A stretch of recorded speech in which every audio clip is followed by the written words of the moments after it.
안녕하십니까. 달말 TV에 오신 것을 환영합니다. 오늘은 2024년 7월 8일 지금 오전 9시 40분을 가리키고 있습니다. 오늘 영상은 최근의 국정의 어떤 혼란 이런 상황에서 지난 3년간 윤석열 정부의 국정에 대한 경과, 이런 경과나 평가 이런 부분을 조금 먼저 짚어보고요. 그 다음에 윤석열 대통령의 리더십에 대한 평가, 그리고 마지막으로 현재의 국정 혼란 수습을 위한 대책, 이렇게 세 가지 파트로 나눠서 말씀을 드렸으면 합니다.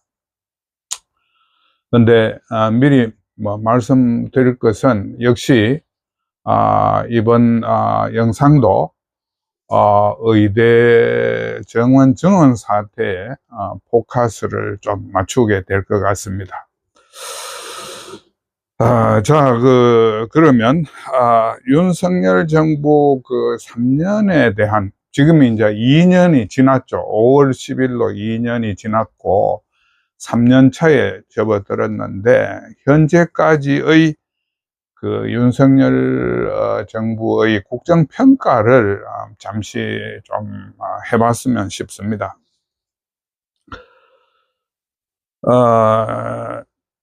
윤 정부의 1년 평가는 제가 1년 전에 그때는 5월이었죠. 그러니까 정확하게 한 1년이 조금 지나서 평가를 했는데 그때 영상에서 제가 어떤 말씀을 드렸느냐 하면, 많은 것을 이루었지만 아무것도 못 이룬 1년이라고 그렇게 이야기를 했습니다. 그 말은 윤석열 대통령이 기본적으로 국정의 궤도를 전임 문재인 정부 때의 비정상 코스를 정상 코스로 바꾸었다는 점에서 큰 일을 했다고 그렇게 평가를 했지만, 아무것도 이루어지를 못했다. 그거는 또 무슨 이야기냐? 윤석열 정부가 새로운 정부의 말하자면 출범에 즈음해가지고는 과거에 잘못된 정부의 어떤 행정이라든지 정부의 정체성이라든지 또 과거에 잘못된 적폐를 청산하는 이런 과정을 거쳐서 새로운 정부를 안착시켜야 되는데, 과거 정부 때의 어떤 잘못된 적폐들을 하나도 청산을 못했다는 겁니다. 그 1년 동안에. 그래서 제가 그때는 굉장히 신중하게 이야기를 했었는데, 결과적으로 1년 동안에 국정 1년 동안에 그런 과거의 적폐를 청산하지 못하고 국가의 이념 정체성이나 국가의 국정 방향에 대한 명확한 진로를 제시하지 못하고 구심력을 확보하지 못했기 때문에 국정 2년 차가 혼란스러울 수밖에 없었다는 겁니다. 그래서 국정 2년 차에 역시 청산 업무, 과거사 청산에 대한 그런 국정 노력이 전무했기 때문에 결국은 윤석열 정부가 국정의 구심력을 그 다음에 국정의 안정성을 회복하는 데 실패했다. 그래서 다수 야당의 어떤 입법 독주에 적절히 대응을 하지 못하고 거기에 끌려다니는 그런 인상만 줬는데, 저로서는 국정 2년 차 때 야당의 입법 독주에 대한 그 양당 협의가 이루어지지 않은 입법은 어떤 형태로든 거부권을 행사하겠다는 그런 총체적인 결단을 보여줬어야 됐다고 생각을 합니다. 그리고 야당의 입법 행포에 대해 가지고 그걸 끈끈이 이야기를 하니까 대통령의 이야기가 너무 구질구질해지잖아요. 그러니까 여야가 합의되지 않은 그 입법 조치에 대해서는 어떠한 경우에도 거기에 대해서 거부권을 행사하겠다는 좀 힘이 실린 결단을 반영하는 그런 태도가 필요했었는데 아마 그런 거를 너무 여론에 대한 역풍을 우려했었든지 거기에 대한 어떤 확고한 명확한 입장을 보여주지 못했다는 것은 실수가 아닌가 그렇게 생각을 했습니다. 근데 2년 차의 마지막이죠. 2년 차의 마지막이 이제 올해 2024년 들어가지고 시작이 됐는데 비교적 정상에 가까운 국정 수행을 해 오다가 2월 6일 날 갑자기 의대 정원이라는 폭탄을 던졌죠. 이게 최악의 그 선택이었거든요.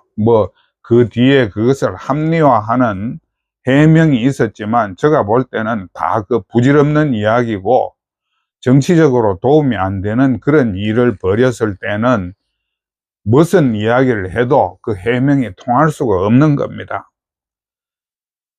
그때 제가 늘 이야기했던 게 의대 정원 조치를 조속히 원상 회복시키지 않으면 총선에 참패한다고 이야기를 했었죠. 결과적으로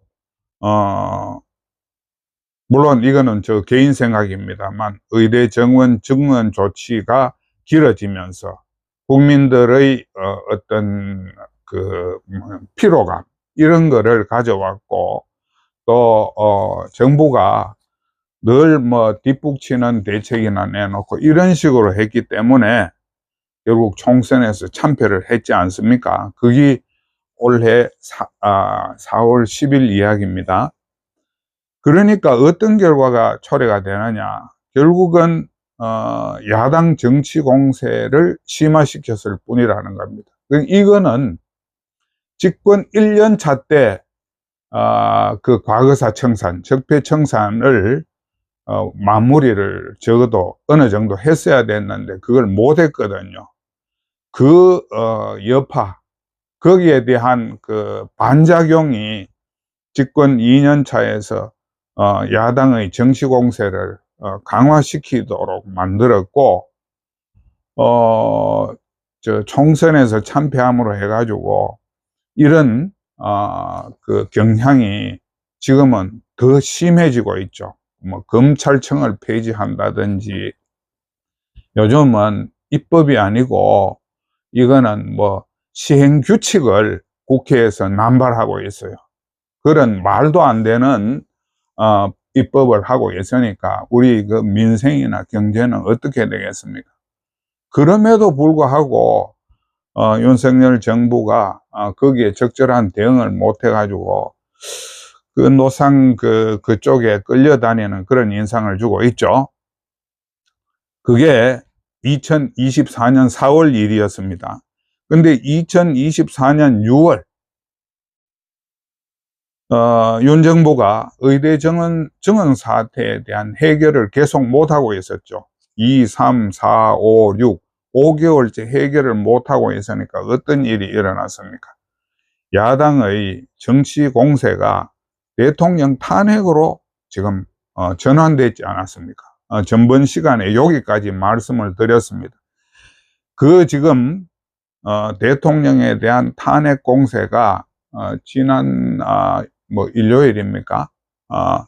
어제 이야기로 120만까지 이미 넘어섰다고 이렇게 지금 이야기가 되고 있거든요. 그래서 제가 누차 이야기하지만 의대 정원이라는 위기를 해결하지 못하고 이것을 계속 시간을 끌므로 해가지고 다른 공격의 빌미, 정치적 공격의 빌미를 제공했고 그것이 국정을 지금 혼란으로 몰아가고 있는 원인이 되고 있다는 겁니다. 거기에다가 이번 지난 6월부터 국힘의 그 당대표 그 선거가 시작이 되면서 그 한동훈이라는 또 돌발 변수가 또 등장을 했죠. 이건 국정에 굉장히 그 심각한 위기를 불러올 수 있는 변수로 전부 이해가 되고 있는 거거든요. 근데 한동훈 변수는 제가 조금 이따 말씀을 드리겠습니다만 그와 더불어 지금 뭐 마이너한 어떤 그 변수가 김건희 변수가 또 지금까지 떠올라가지고 아직까지 해결이 안 되고 있잖아요. 그래서 이 지금 3년 동안의 뭐 그래 2년하고 지금 한 2개월 좀 됐습니다. 2년 2개월 동안의 국정에 대한 평가를 우리가 해보면 현재 사태의 해결에 대한 시사점을 찾아낼 수 있지 않을까 이런 생각이 좀 들어요. 제가 윤석열 그 대통령의 리더십을 뭐 아주 간이적으로 평가를 해봤는데요.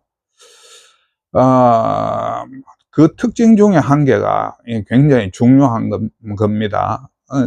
대통령이 진지감이 없다. 이거를 먼저 꼽고 싶어요. 다시 말해서 사람을 제대로 알아보지 못한다. 이런 이야기입니다. 정치는 사람과 더불어서 하는 겁니다. 사람을 제대로 알아보지 못하면 그 정치는 제대로 갈 수가 없겠죠. 그럼 정치를 하는 데서는 반드시 정치적 동지가 있어야 되는 거거든요.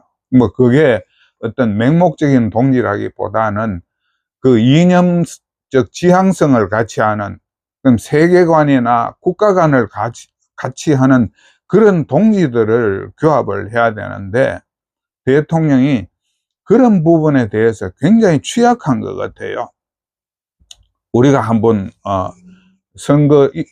대통령 선거 이후부터 지금까지의 어떤 문제점들을 짚어보면요, 그 김종인 이분은 저는 좌파라고 생각을 하거든요.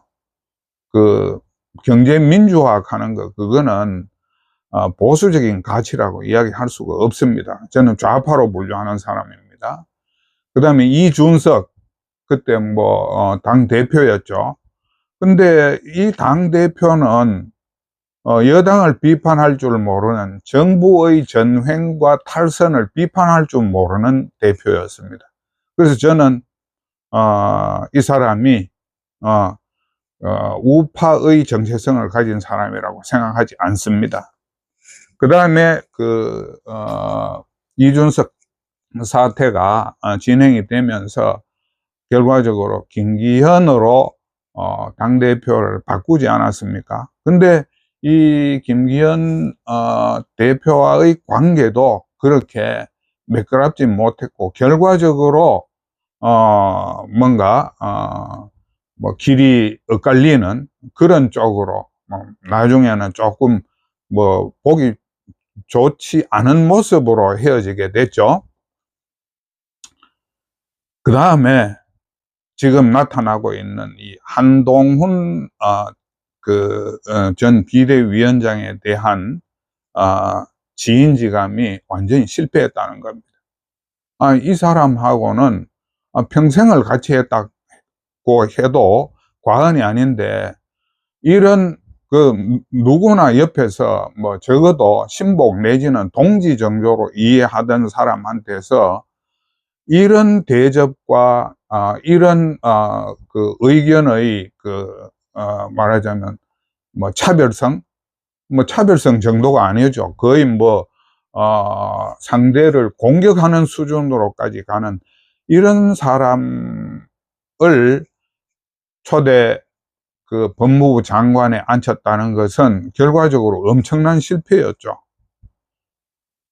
이 한동훈 장관과 이원석 검찰총장을 잘못 앉힘으로 해서 과거사 청산에 실패했고, 그것이 1년 차에 심각한 위기 상황으로 연결이 됐고, 2년 차 들어서 그 정리 못한 사안들이 더욱 그 위기가 누적이 돼가 지금과 같은 3년 차에서는 완전히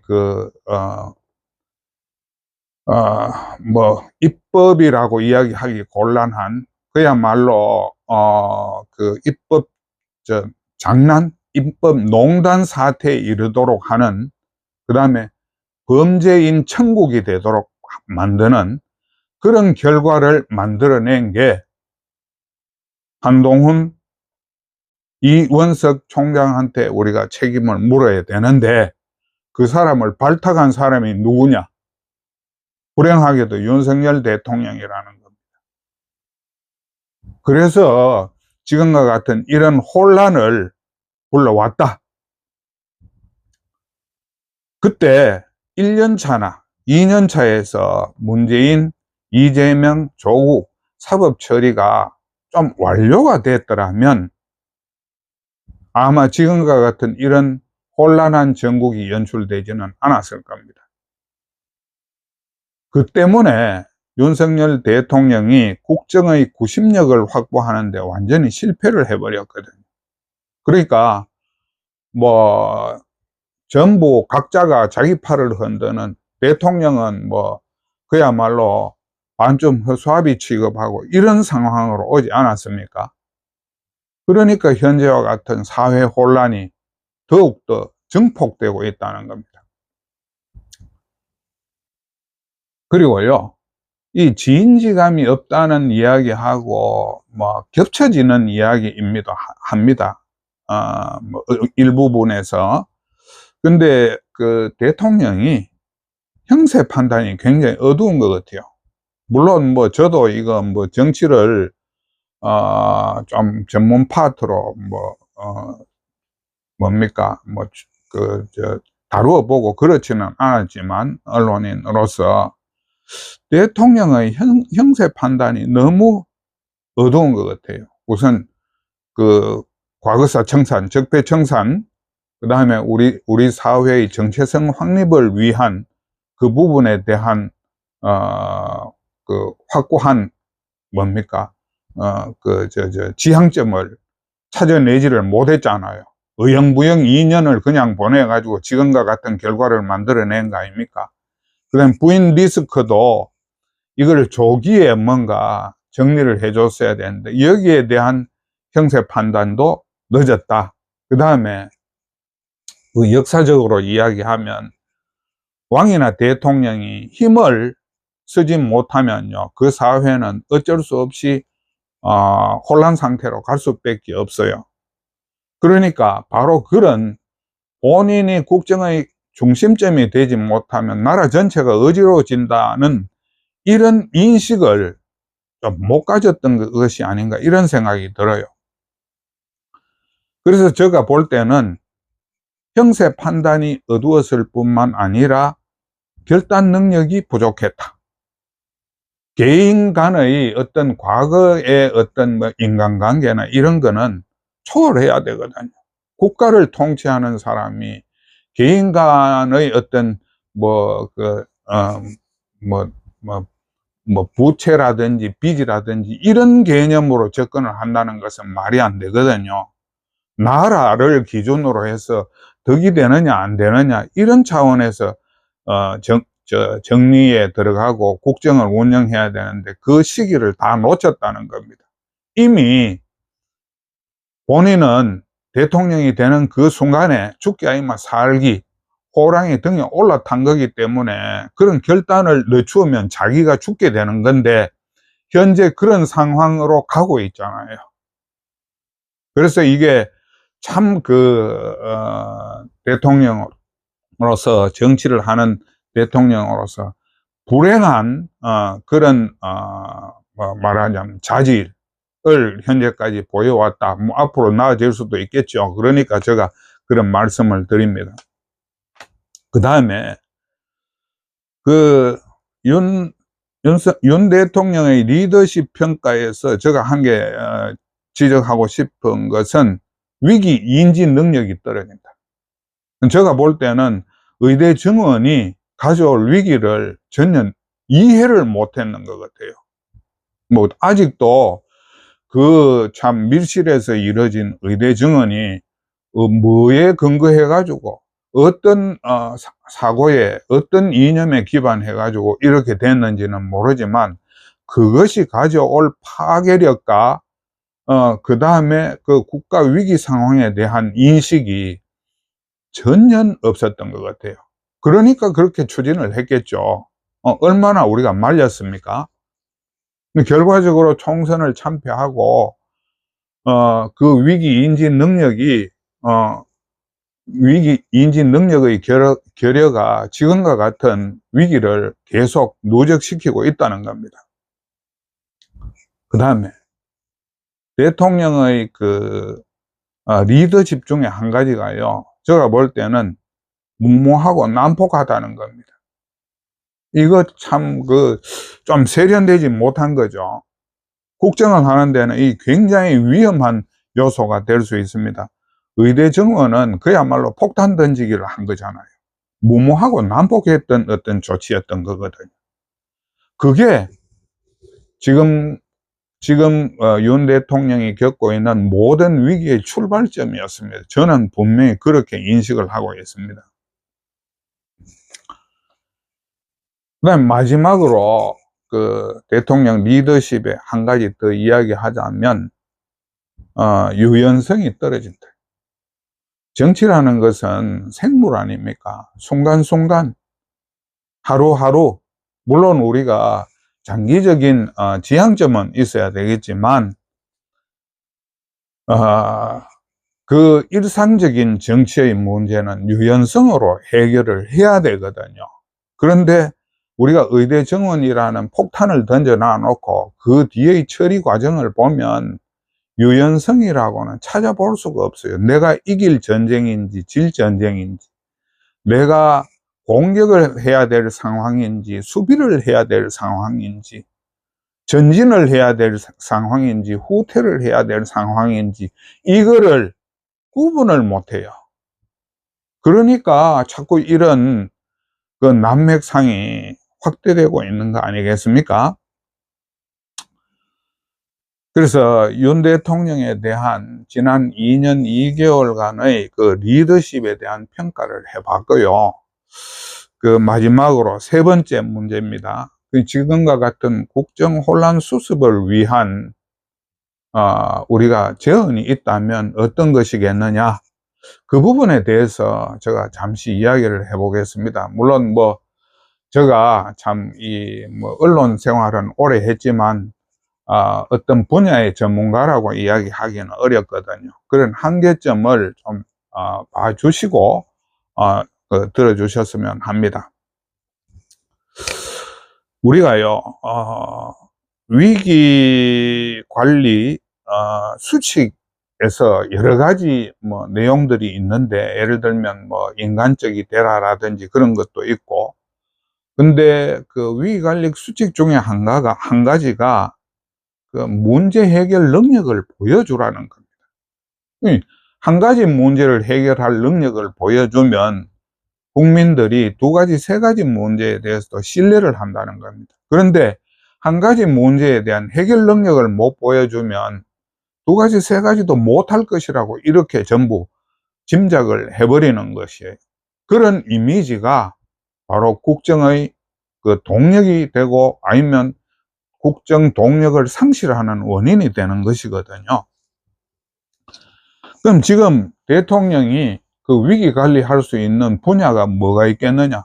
아까 전에 제가 한 4가지 정도 위기가 지금 누적이 되고 있다고 이야기했습니다. 의대 정원 폭탄 던지기. 사실은 이거 의료 테러였지요. 의대 정원 증원에 대한 위기가 지금 계속되고 있고, 총선 참패로 인한 야당의 정치 공세, 이게 이 위기가 계속되고 있고, 그 다음에 대통령 탄핵이라는 파생된 위기가 또 하나 생겼지요. 그 다음에 그 파생된 위기, 또 총선 참패, 의대 정원을 해결하지 못하는 그 허술한 정부의 행정 능력이 만들어낸 제4의 위기가 한동훈 위기거든요. 한동훈도 그 머리 좋은 사람 아닙니까? 만약 대통령이 정상적인 국정을 유지를 하고 국정의 중심, 구심력을 확보하고 있다면 한동훈이 이렇게 할 수 있겠습니까? 못합니다. 제가 볼 때는 안 할 겁니다. 머리가 좋은 사람이기 때문에. 바로 이렇게 한 가지 위기를 처리를 못하면 다음 위기가 오고, 그 위기가 또 새로운 위기를 가져온다고 지난번 영상에서도 제가 말씀을 드렸습니다. 그러면 윤 대통령이 지금 자신의 힘으로 해결할 수 있는 위기는요, 지금 그 야당 정치 공세, 이거는요, 아마 윤 대통령의 관리 범위 바깥이라고 생각을 합니다.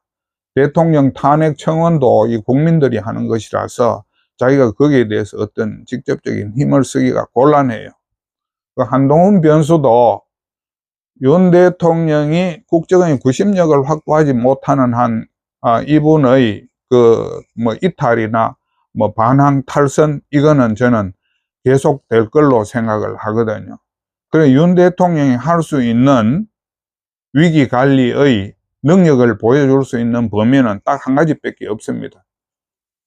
의대 정원 처리 문제에 대한 문제 해결 능력을 보여주는 것이 늦고 늦었지만 지금 옵션으로서 가지고 있는 게 그것밖에 없다는 겁니다. 이 얼마나 불행한 일입니까? 지난 2월 6일에 이런 문제만 안 만들었으면 이런 모든 일들이 없었을 건데, 그때 문제를 만드는 바람에 지금 이런 코너에 몰려가지고 국정이 지금 완전히 쑥대밭이 되고 있는 그런 상황 아닙니까? 그래서 이 의대 정원 처리와 관련해가지고 정부가 오늘 전공의 관련해서 진전된 조치를 발표를 한다고 오늘 아침 신문까지 그런 내용을 보도를 했습니다. 그러니까 전공의들을 전에는 6월 사직만 허용하고 2월 사직은 허용 안 하겠다 하는 그런 이야기를 했는데, 그런 거 다 없애고 전공의들이 전공 수련을 하는데 차질이 없도록 다 해주겠다, 불이익이 없도록, 행정 조치에 대한 불이익이 없도록 해주겠다, 이런 이야기를 했잖아요. 이 얼마나 이 둔감하고 어리석은 조치가 이제 나오는 겁니까? 하려면 시기를 놓친 대책은 아무 소용이 없어요. 지금 이게 물론 진전된 조치인 것은 틀림없지만 이것만으로 되겠습니까? 이미 모든 상황이 완전히 다 달라져 버렸는데,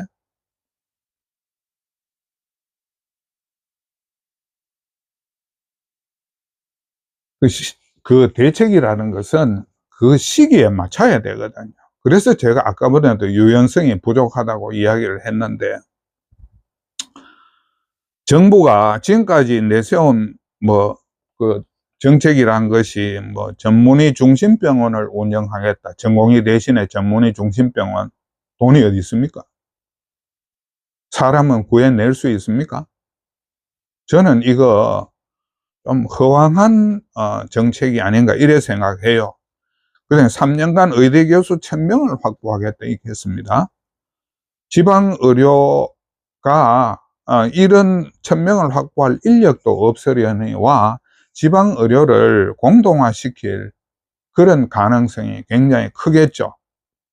거기에다가 의대 정원을 해가지고 그 대학들이 30개 의대가 40개 의대 중에 30개 의대입니다. 의대가 인정평가제를 통과하지 못하면 결과적으로 거기서는 의사 국시를 칠 수 있는 자격이 주어지지 않는 거거든요. 그러니 인정평가제를 무력화하겠답니다. 세상 천지에 이런 방법이 어디 있습니까? 아니, 멀쩡하게 잘 돌아가고 있는 인정평가제를 무력화시켜 가지고 요번에 그 의대 정원된 사람들을 무더기로 말하자면 그 보결 입학시킨 학생처럼 그 사람들을 전부 다 공부 못해도 대강 뭐 공부시켜 가지고 의사로 다 만들어 주겠다 하는 그런 이야기 아닙니까? 이게 처음에 했던 이야기하고 이게 맞아 들어갑니까? 그 다음에 뭐 내놓는 대책이 뭐 걸핏하면 병원에 책임 떠는 게 정말로 시기가 늘 시기가 늦고 또 한심하고 말뿐인, 말하자면 빈말만 빈총만 쌓아내는 그런 대책을 자꾸 이야기하고 있는 겁니다. 이거요, 돈 없고 사람 없으면 다 될 수 없는 일입니다. 그냥 우선 급해 가지고 임시 방편으로 위기를 모면하려고 이런 이야기를 하는데 이거 다 안 됩니다. 이거 해서도 안 되고 정부 정당성이 없고 단지 위기가 늦어질 뿐입니다. 지금의 작은 위기가 시간이 지나면 더 큰 위기로 변해서 정부를 타격하는 그런 위기로 변할 가능성만 크다는 겁니다.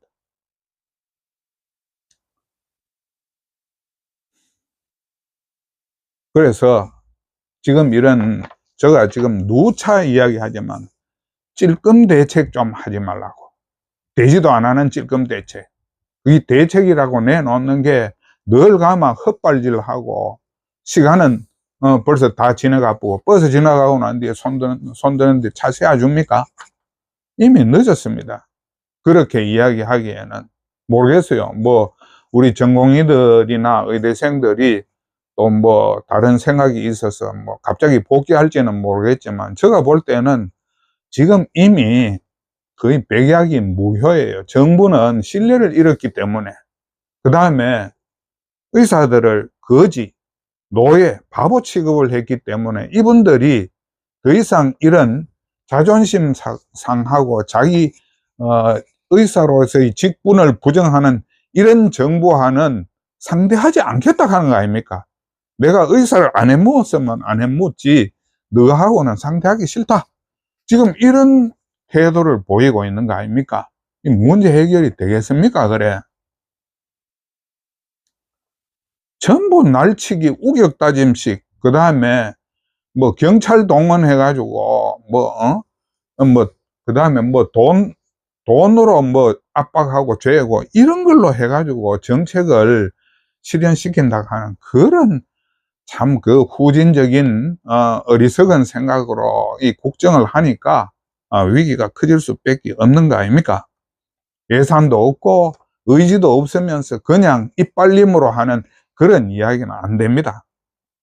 그래서 지금요, 제가 매 회차마다 대응책을 조금씩은 이야기했어요. 물론 뭐 실현성이 없는 것도 있었고 대부분의 뭐 의견서를, 의대 정원을 중단시키는 의견서를 내라든지 또 뭐 매년 의대 정원을 2,500명으로 3,000명에서 2,500명으로 줄이라든지 이런 이야기를 계속 해왔는데요.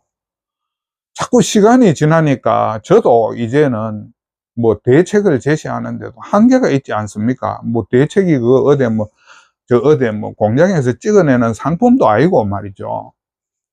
지금 제가 이제 이야기할 수 있는 거는요, 이미 그 정부가 조치할 수 있는 거는 다 시기적으로 다 지났다.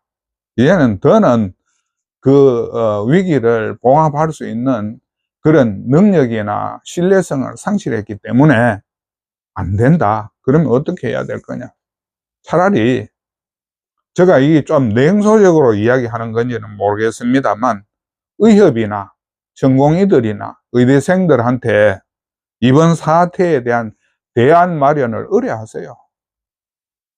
그분들이 아마 우리나라 보건복지부나 그 대통령실보다는 훨씬 현실성 있는 대책을 나는 마련하지 않을까, 이렇게 생각을 해요. 그러니까 전공의들은 7대 요구를 했고 의대생들은 8대 요구를 했는데, 그 7대 요구나 8대 요구를 수용하지 않으면요, 이번 사태는 조금 해결하기가 힘들지 않겠나 하는 게 저의 그 상황 판단입니다. 이미 정부가 의대생이나 전공의나 의사들을 이건 우리를 그 정말로 거지 노예 바보 취급하고 있고, 또 우리한테는 이런 식으로 가가지고는 우리한테 의사로서 뭐 말하자면 직업인의 역할을 해야 될 이유가 없겠다, 이런 상황에서는 더 이상 의협을 못하겠다라는 그 자포자기의 심정까지 가 있는 사람한테 뭐 사탕 1개 주고 뭐 빵 1개 주고 사이다 1병 준다고 해결이 되겠습니까? 아니, 그런 뭐 늘 안 되는 대책, 뒷북 대책 내지 마시고요, 좀 앞으로 가보시라고요. 앞으로 좀 될 수 있는 대책. 이분들이 이제 더 이상 안 되겠다 하는 그 사람들한테도 이거라면 우리가 한번 해볼 수 있다 정도의 총격과 영향력 이 있는 그런 좀 대책을 좀 내놔야 되지 않겠나, 저는 그렇게 생각합니다. 그래서 의료계에 대안 마련을 위탁하고, 뭐 형식은 적절히 할 수 있겠습니다. 뭐 정부하고 협의하는 형식을 하든지 어떤 식으로 하든지 위탁을 하고, 조속히 2월 6일 이전 상태로 원상 회복을 시켜야 이 위기는 마무리될 수 있다고 저는 그렇게 생각을 합니다. 저는 줄곧 이 주장을 해왔기 때문에 나는 뭐 마음에 부담이 없어가지고 이런 이야기를 하는데, 정부로서는 부담이 크겠죠. 하지만 이미 기회를, 타이밍을 놓친 게 한두 번이 아니고, 제가 아무리 생각해도 한 5, 6번은 기회를 놓쳤어요. 그 잘못에 대한 응보를 받아야 될 거 아닙니까? 그렇다면 좀 파격적이고 우리의 상식을 뛰어넘는 그런 조치를 해야 되지, 행정 공무원들이 하는 자기 체면 다 살리고, 그건 안 됩니다. 이미 끝났어요. 정부가 이 문제에 관해서 체면이라 하는 것은 이미 저 땅바닥 지하로 이미 떨어진 지 오래됐다는 겁니다. 여기에서 무슨 체면을 얻고 또 뭐 내가 위신을, 뭐 국가의 위신을 따지고 하겠습니까? 안 됩니다. 이미 다 끝났습니다. 그러니까 그런 상황에 맞는 대응책을, 뭐 제가 생각한 것 말고도 다른 대응책이 있겠죠. 그런 대응책을 마련해 줘야 이 위기 돌파가 가능하고, 의대 사태가 해결이 돼야 그 다음 문제들, 뭐 탄핵이든지 한동훈 변수에도 약간의 그 긍정적인 효과를 줄 수 있지 않겠나, 나는 그렇게 생각합니다. 오늘 이야기 길었는데 들어주셔서 대단히 감사합니다. 뒤에 또 뵙겠습니다.